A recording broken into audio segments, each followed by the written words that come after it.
Welcome into the Paul Kuharsky podcast. I'm Paul Kuharsky of paulkuharsky.com. Fastest I've ever said my name 3 times, meeting all requirements. Anxious to talk to you about DeAndre Hopkins really shining, the kicker concerns again for the Titans, and Teair Tart on the verge of a breakout. I'm brought to you by Jaspers. Let's dive right in. DeAndre Hopkins, when he signed, some of us had concerns. Aging receivers haven't done that well with the Titans. There were some concerns about his willingness or availability to practice. All of that up until now has not panned out. They've slowed him down at times. He's had a day or two off. He comes into some practices late, as he did on Wednesday this week. But the guy looks phenomenal at times. He's super steady. He's setting the standard for the wide receivers that nobody else comes close to matching. He's a Hall of Fame caliber guy. He carries the offense in stretches, and he's the best case scenario so far. A lot of time to go still before the opener. A lot of time to go still before he has the kind of stretches this team needs him to have to be the key to the passing offense going forward. But, the 2 big questions about him were going to be inevitably his health and his ability to work during the week.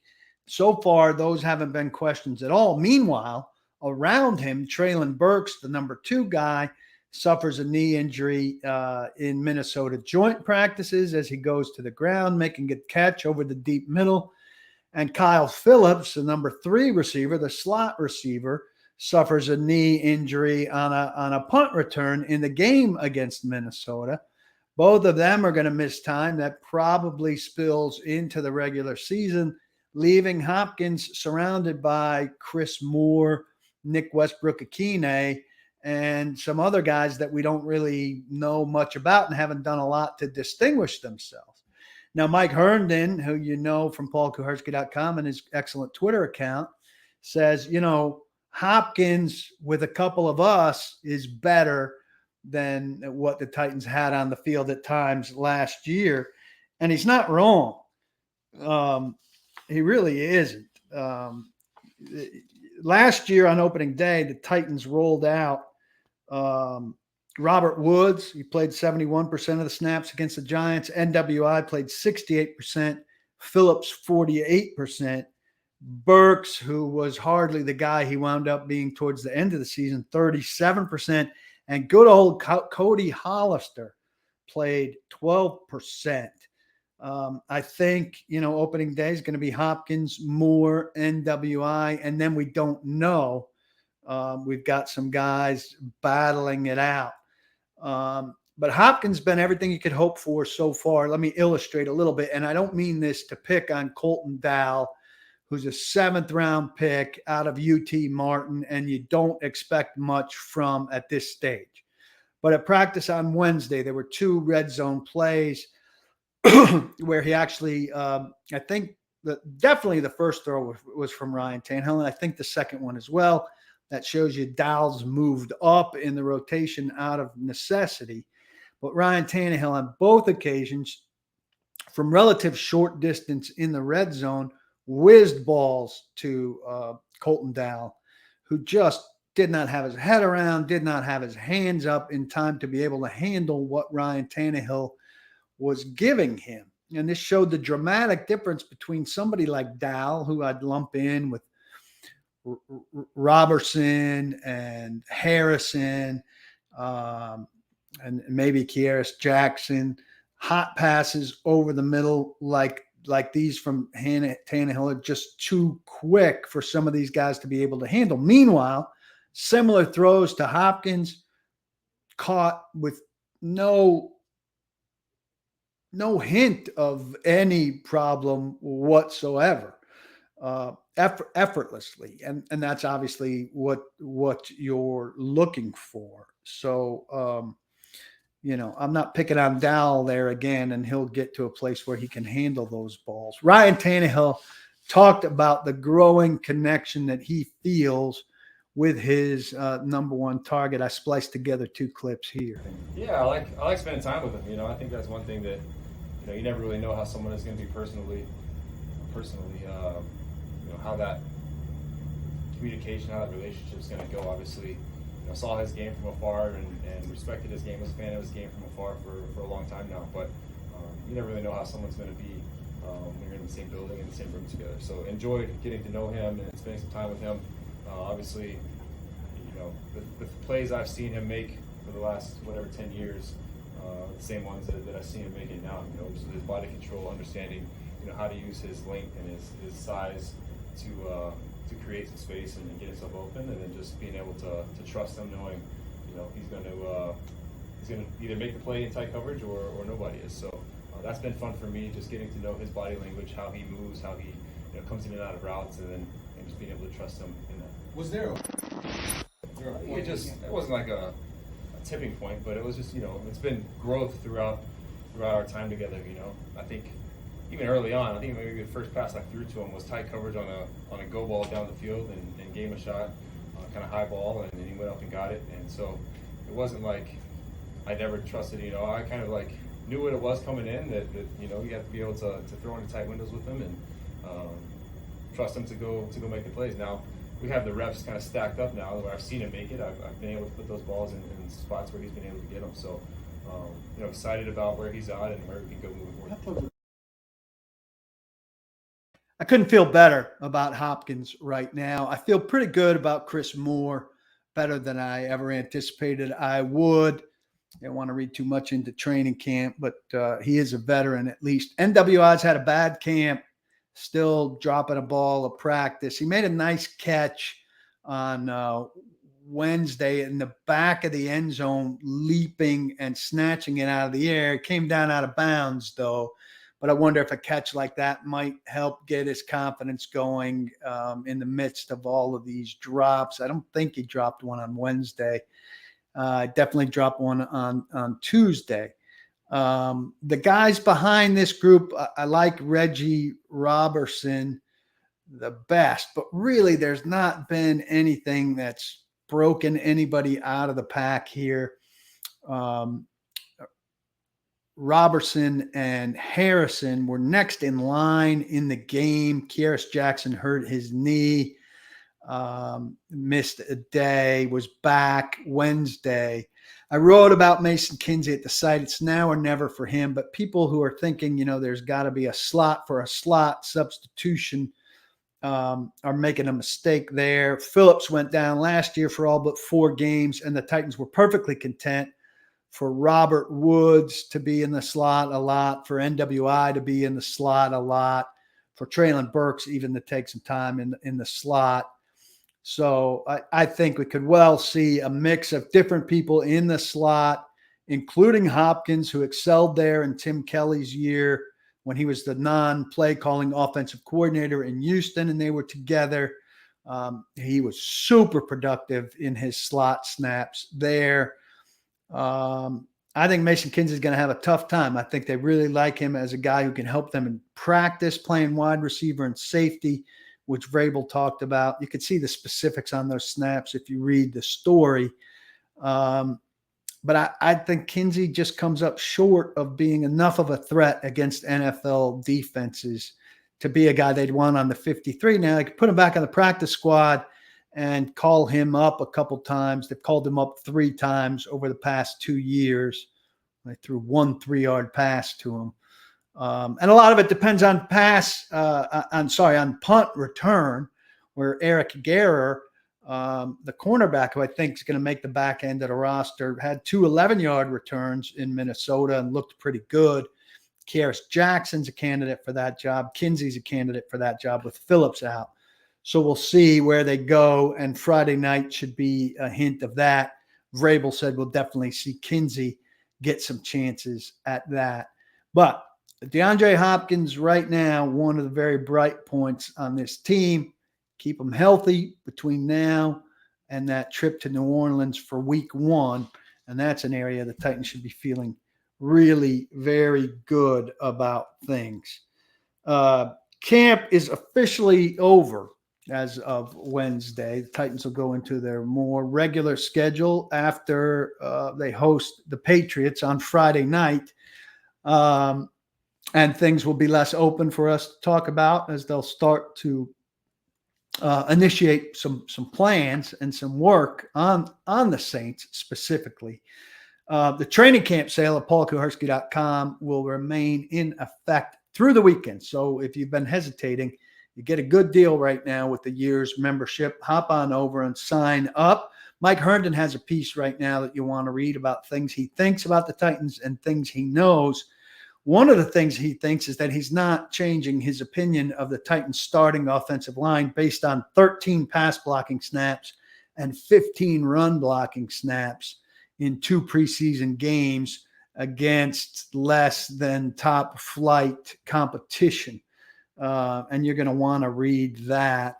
I've got a piece from this week about Mason Kinsey and that do or die chance that I think awaits him. And more to come. Check it out. Blake Bedingfield will have a review after the New Orleans game, less than 24 hours after the New Orleans game, breaking down his scouting thoughts on what he liked, what he didn't like, and what he sees ahead for the Titans after watching their 3rd preseason game. He scouted the Titans for 19 years. And brings a set of eyes to it that no one else has.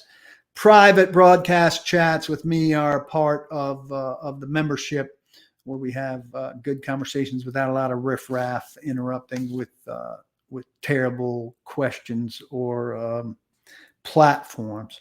Titans are in a kicker concern situation again, and you're going to be surprised, I think, by some of the things I'm going to tell you about their kicking history. So when the Titans got back to work after Minnesota, Caleb Shudak and Trey Wolf were gone. And look, they practiced all right, but neither of them were great in games. Shudak was on the field for 1 snap, maybe a PAT in Minnesota. Trey Wolf had a chance, hit a PAT off an upright and threw another one that moved hard. They weren't able to set up any super field goal chances for either of them.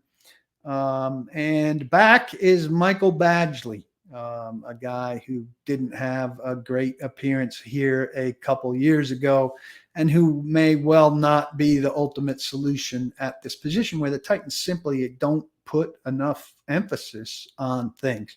So his first day, on Tuesday, he took 10 kicks against no rush, and he missed 3, all to the right, 33, 43, 48.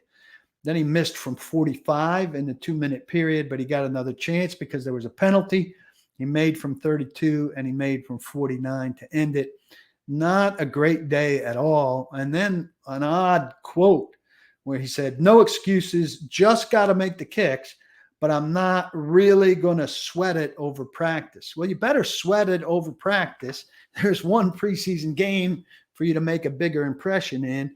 And, I don't know that you're going to end up with huge chances to crush it.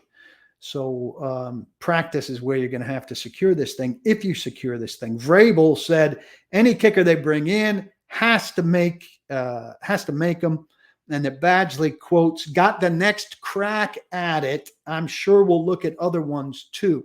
Hardly a ringing endorsement. Vrabel, a lot of times when they bring in guys during camp, basically calls them a body. Badgley's got to be more in the body right now because he's the only kicker on the roster.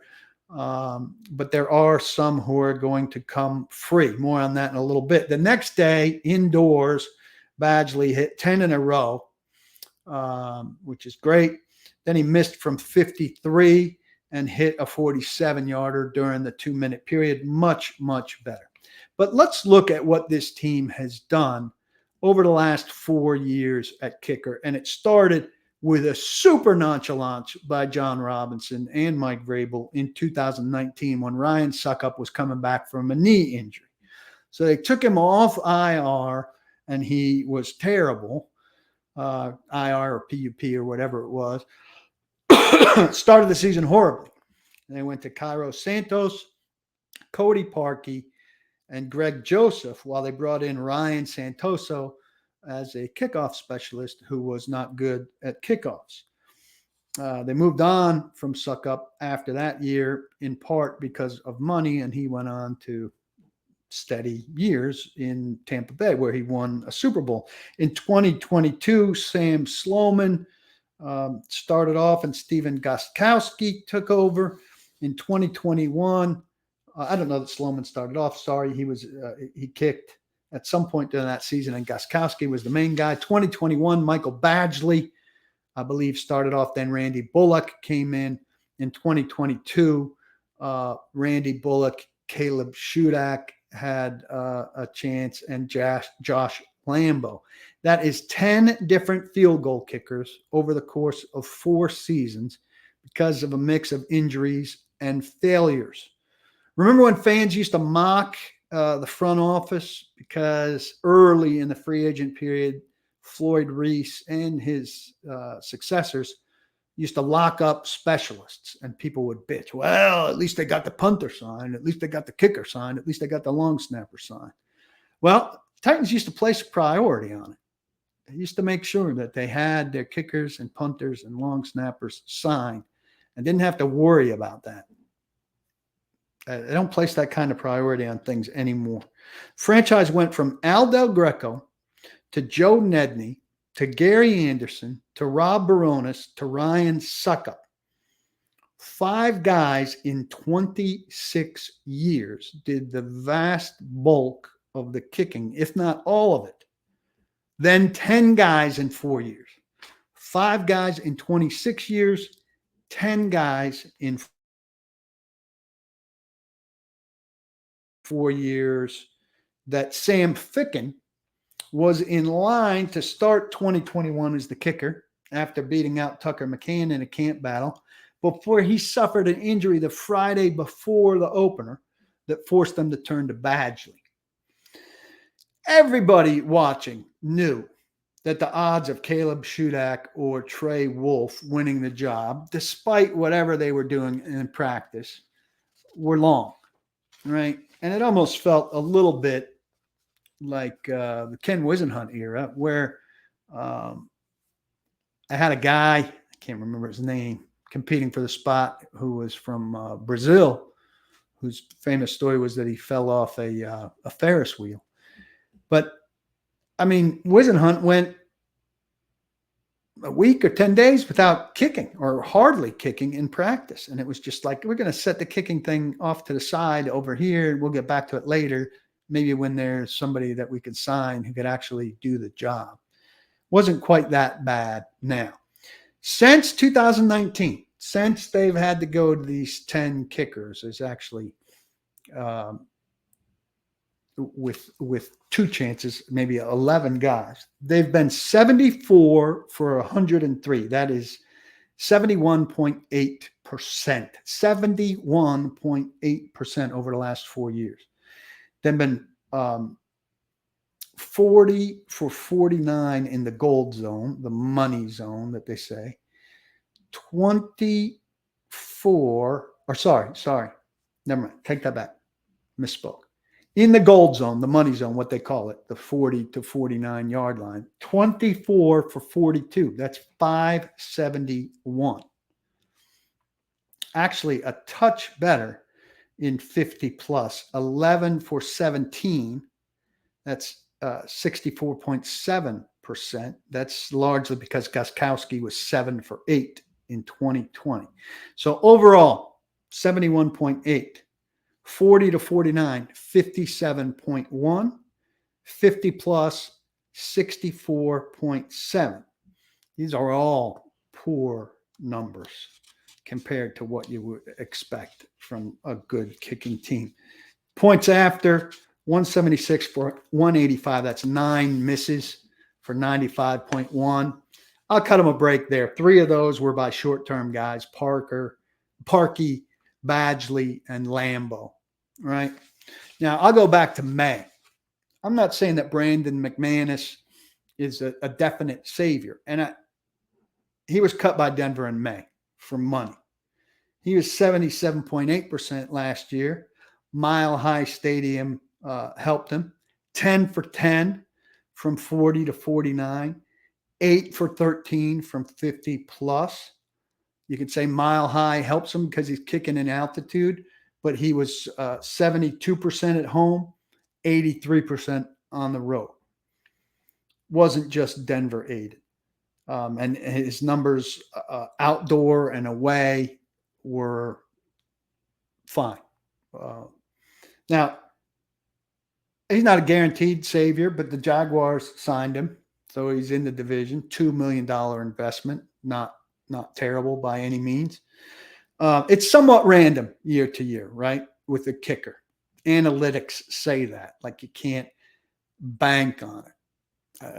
Bringing fantasy football into some stuff is crazy, but the reason that you don't draft a kicker until the very end is because the difference between the best kicker, even Justin Tucker, and the 12th best kicker, if you're in a 12-team league, is not very extreme in terms of affecting your result.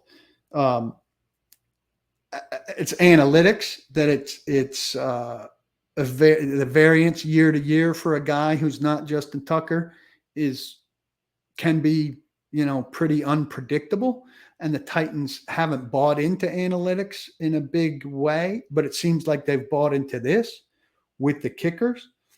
I will say this: Matt Gay, the last 2 years with the Rams, hit at almost 94%. He did not miss under 40 at all.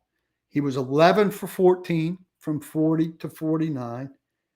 And I wrote down the wrong numbers here because I have him for 11 for 14 from 50 plus.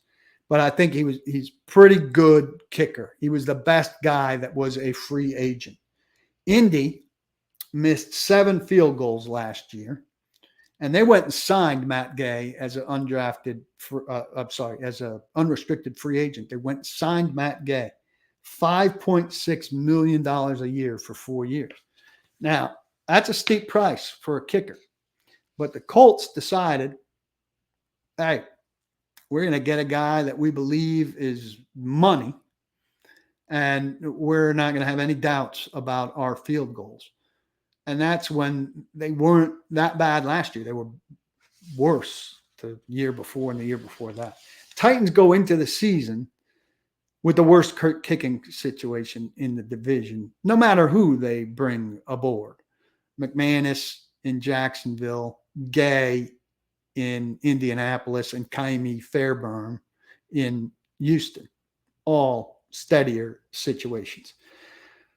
There are still 2 kickers on plenty of rosters around the league. I would look for the losers of the battles with the Los Angeles Chargers, with the New England Patriots, and with the Detroit Lions to be potential candidates to replace Michael Badgley in Nashville.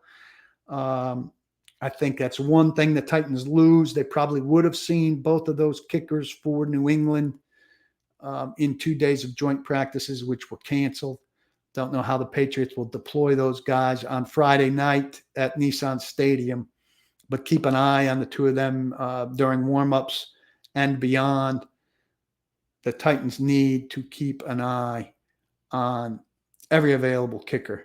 Michael Badgley does not instill a lot of confidence in me, though who knows? A lot of these guys who bounce around ultimately find a home and do well. Rob Baronis had bounced around, and when he got to Nashville, he settled in, and he's one of those 5 guys over 26 years that made the Oilers/Titans a solid, dependable kicking and special teams team, something they have not been close to being in the last 4 years. I'm brought to you by Jasper's. You see their logo over my shoulder over there.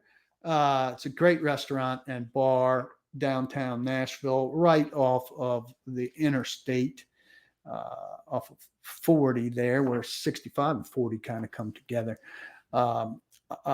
Take the Broadway exit, head up West End, and you'll find great bolognese, great Cuban sandwich, my 2 favorite dishes, free game room where you can play pop-a-shot and air hockey and stuff like that while you're waiting for your food. Great cocktail selection, great beer, free parking, a huge bonus.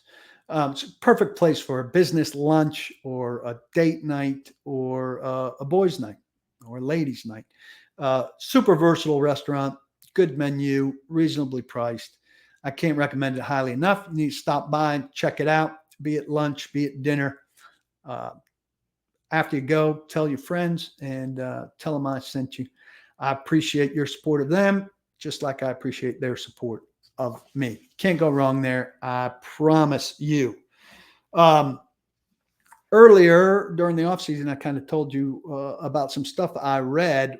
I read a Springsteen book that was about Nebraska, and then the same guy had written earlier a book about Tom Petty, which I read. A bunch of you said you were going to pick that up.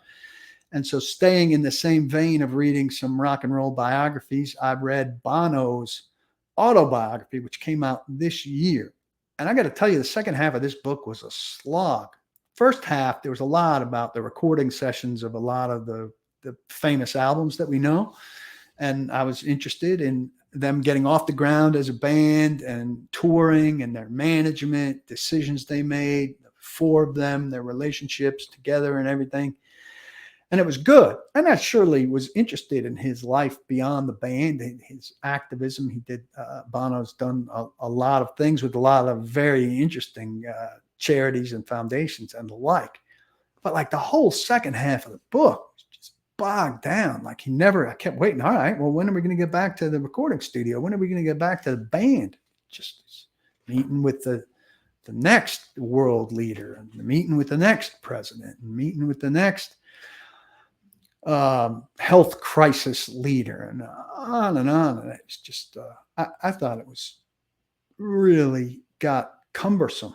And some nights when I opened the book, I was not as fired up to be in it as I am most of the time when I'm reading something. And it was a little bit hard to finish, I have to admit. I'm glad I read it, and I learned a lot about a band that I really like a lot. But I think he could have done heavier rock and roll and a little bit lighter on the non-stuff. But who am I to tell him how to tell the story of his life? I guess that's imagine that is what he would tell me. I don't recommend it as highly as I do Deliver Me From Nowhere, which was the book about Nebraska, or Petty, which was the book about Tom Petty.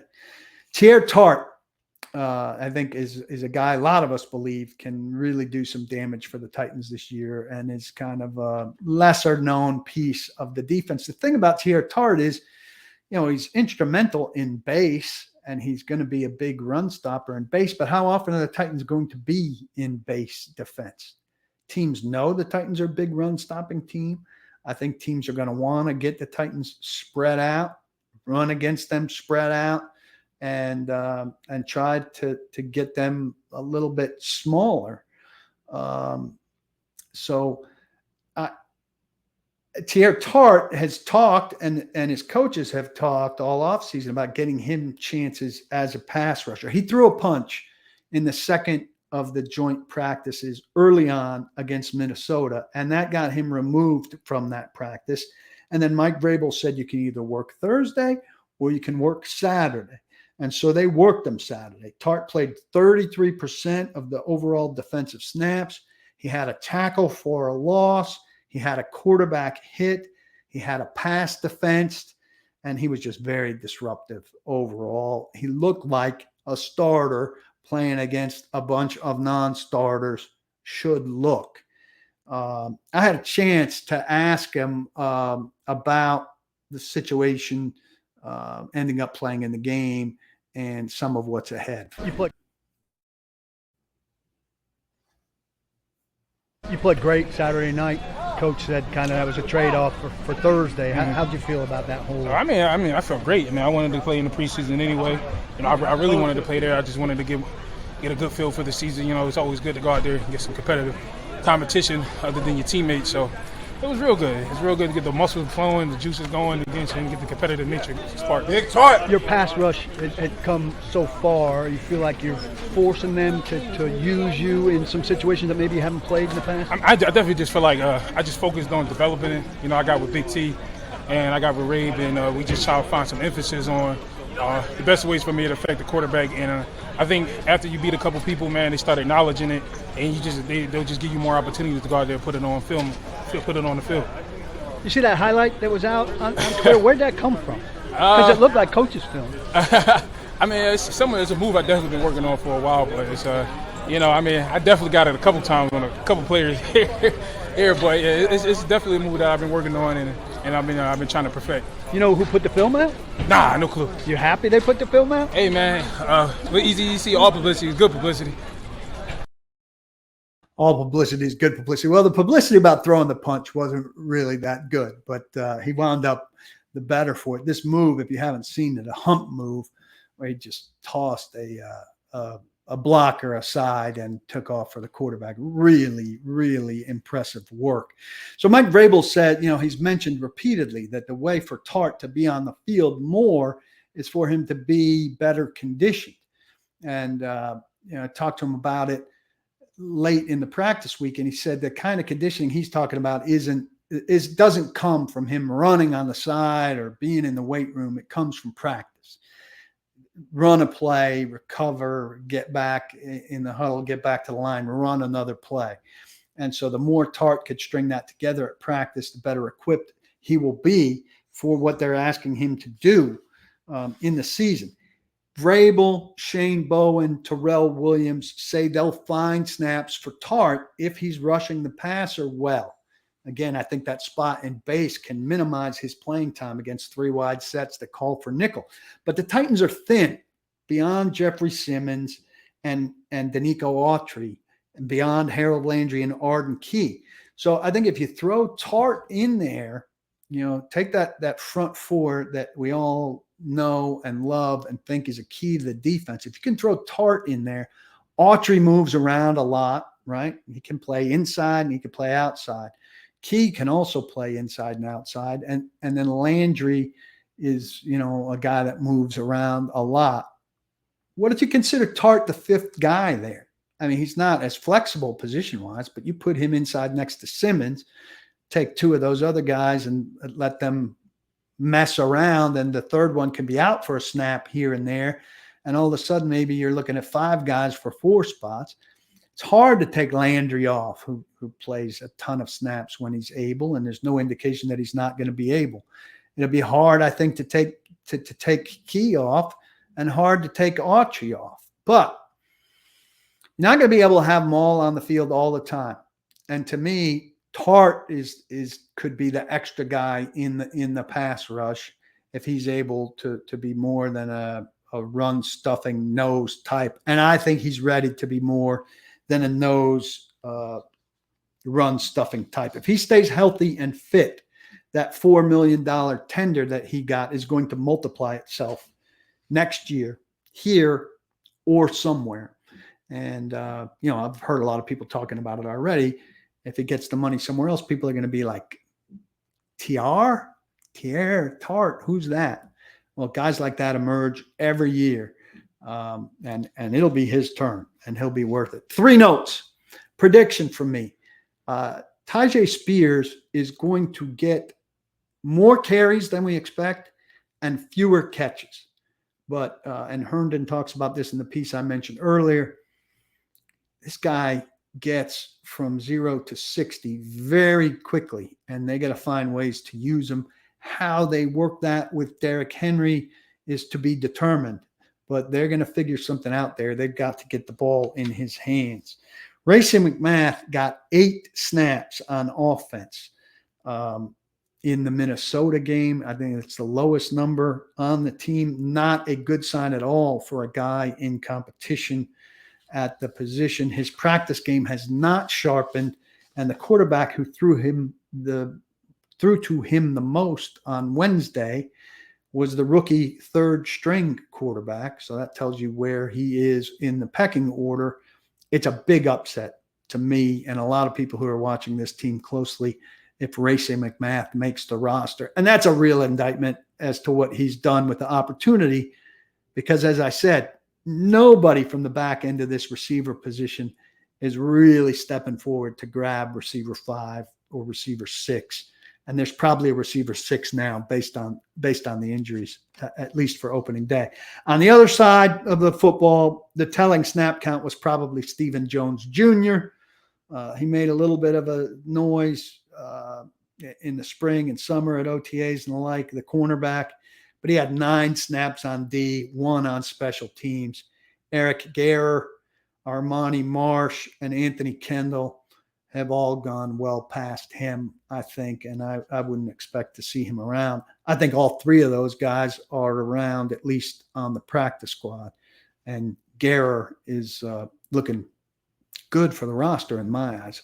Feisty tackler, determined player, and pretty good punt returner from what we've seen. I want to see more Friday night. Averaged 11 yards. If you can get a first down out of every time you catch a punt, that's a bonus. Even the Titans people who run special teams recognize that as a good thing. It might be too much. It might be too much for Craig Aukerman. He might be saying, hey, we want you to fair catch, stay back. We don't want gains. I'm brought to you by Jaspers. I encourage you to check them out. I appreciate you listening. Please, if you're watching on YouTube, click the thumbs up and subscribe. If you're listening on one of the podcast platforms, please subscribe. I appreciate your being a part of things. Please go subscribe to paulkuharsky.com while it's on sale. Don't block the box, and be sure, please, to lock your locks.